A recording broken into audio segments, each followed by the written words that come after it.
Delhi railway station پر حیدرآباد کے مسلم student کو زعفرانی لباس پہنا ہوئے شخص کی دھمکی، اسٹوڈنٹ میں تشویش کی لہر۔ حیدرآباد سے اتر پردیش کے معروف دینی ادارے دارالعلوم دیوبند جانے والے مسلم اسٹوڈنٹ کے ایک قافلے کو دہلی ریلوے اسٹیشن پر ایک ناخوشگوار واقعے کا سامنا کرنا پڑا، جس کی ویڈیو منظر عام پر آتے ہی سوشل میڈیا پر تیزی سے وائرل ہو گئی۔ ویڈیو میں دیکھا جا سکتا ہے کہ اسٹوڈنٹ جو روایتی لباس، ٹوپی اور داڑھی میں ملبوس تھا، پلیٹ فارم پر خاموشی سے اپنی ٹرین کا انتظار کر رہے تھے۔ اسی دوران زعفرانی لباس پہنے ایک شخص ان کے قریب آیا اور اشتعال انگیز لہجے میں انہیں دھمکانے لگا۔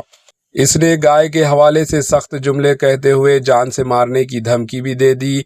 اسٹوڈنٹ کے مطابق یہ واقعہ اچانک پیش آیا اور انہوں نے کسی بھی قسم کے جھگڑے سے بچتے ہوئے وہاں سے ہٹ جانے کو ترجیح دی۔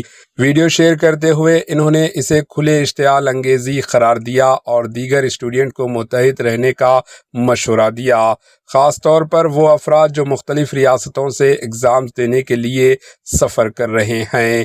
Bureau report, AHA news.